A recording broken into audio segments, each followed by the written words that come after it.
Salam dari HKBP Kernolong, HKBP tertua di Pulau Jawa. Sebelum kita memasuki peraduan malam, sejenak kita mendengarkan firman Tuhan. Mari kita berdoa.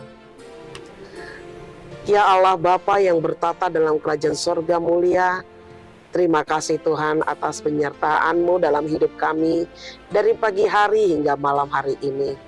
Terima kasih Tuhan Engkau menjaga kami. Engkau adalah Allah yang layak dipuji dan dimuliakan. Sebelum kami merebahkan tubuh kami mau mendengarkan firman-Mu. Berfirmanlah ya Bapa, kami sudah siap mendengar. Biarlah Roh Kudus-Mu menuntun mengajari kami untuk mengerti apa maksud Tuhan di dalam hidup kami, sehingga kami dapat melakukannya penuh dengan sukacita yang daripada Tuhan. Ampuni dosa kami, hanya di dalam nama anak-Mu, Yesus Kristus, kami berdoa dan mengucap syukur. Amin. Firman Tuhan renungan bagi kita di malam ini sesuai dengan bacaan malam Almanak HKBP 2024, Kamis 2 Mei 2024, dari kitab Mazmur pasal yang ke-9, dimulai dari ayatnya yang kedua hingga ayatnya yang ke-13, dan yang menjadi pembimbing renungan ayat 2. Aku mau bersyukur kepada Tuhan dengan segenap hatiku. Aku mau menceritakan segala perbuatan-Mu yang ajaib. Sudahkah kita bersyukur? Bapak Ibu, saudara-saudari yang dikasihi Tuhan Yesus Kristus, bersyukur merupakan wujud ungkapan perasaan terima kasih kepada Tuhan atas semua kenikmatan dan anugerah yang setiap hari kita rasakan. Namun tidak jarang kita luput dan lupa untuk bersyukur. Apalagi ketika kita sedang mendapatkan masalah dan cobaan yang berat. Seringkali kita mengandalkan terlebih dahulu kekuatan dan hebat kita untuk menyelesaikan permasalahan itu, tanpa mengikut sertakan Tuhan, yang akhirnya kita bersungut-sungut. Kita tidak menemukan solusi dari permasalahan dan pergumulan kita. Kita hanya semakin membuat Tuhan murka. Dan kadangkala juga ketika kita melewati cobaan tersebut, kita lupa kepada siapa kita harus memohon perlindungan. Bapak Ibu, saudara-saudari yang dikasihi Tuhan Yesus Kristus, Daud sangat bersyukur dan dia juga tahu kepada siapa dia harus bersyukur. Aku bersyukur kepadamu ya Tuhan.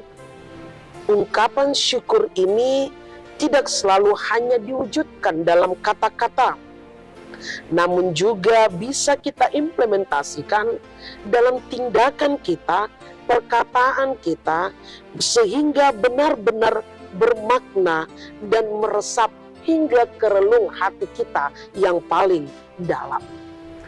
Daud mensyukuri keadaannya.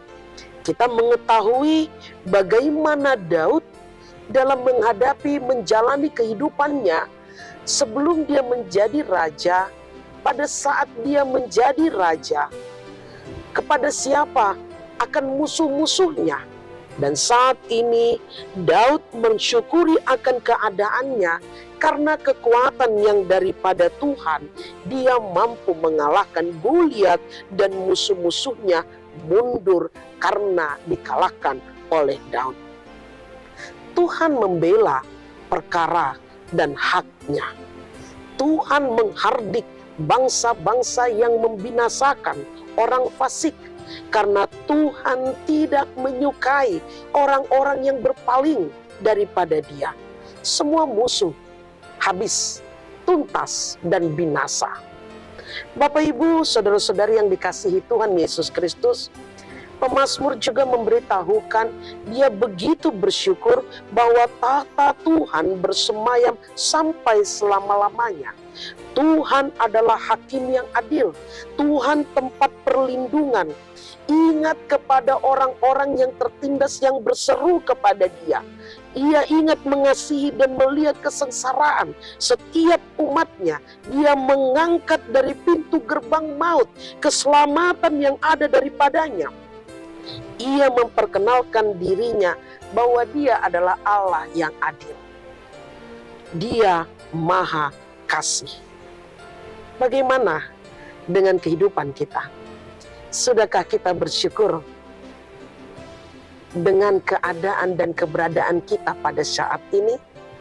Ataukah kita masih bersungut-sungut? Mengapa hidupku begini? Kenapa harus begini? Kenapa keluargaku seperti ini? Kenapa anakku seperti ini?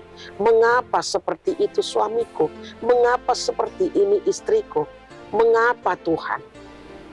Pertanyaan-pertanyaan yang logika tidak akan mampu memberi jawab jikalau kita menjawabnya dengan pemikiran kita sendiri yang hanya mengandalkan logika.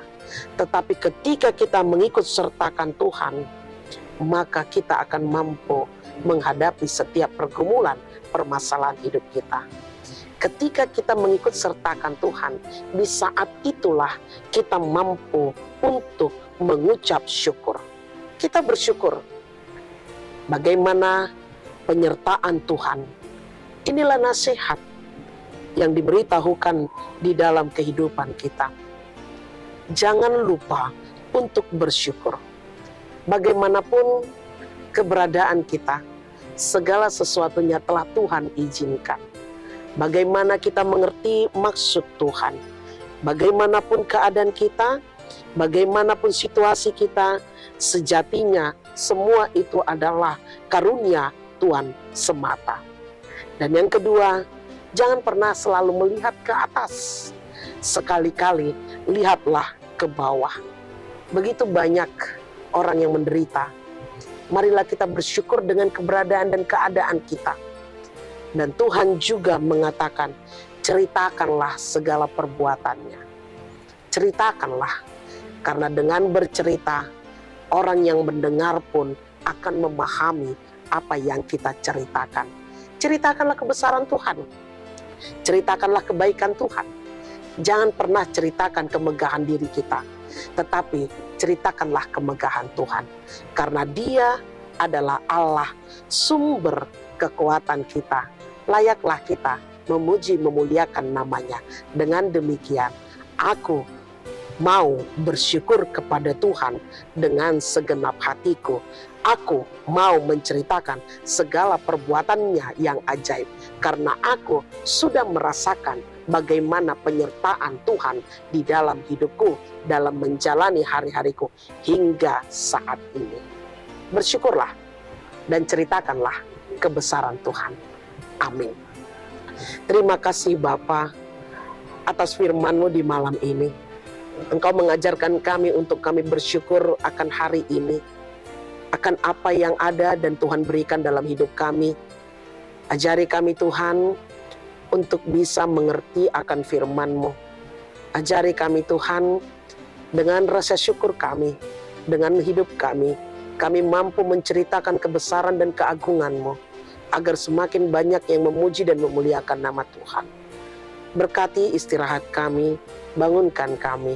Terima kasih Bapa, ampuni dosa kami. Hanya di dalam nama anak-Mu Yesus Kristus, kami berdoa dan mengucap syukur. Amin. Anugerah dari Tuhan kita Yesus Kristus, kasih setia Allah Bapa dan persekutuan Roh Kudus menyertai engkau.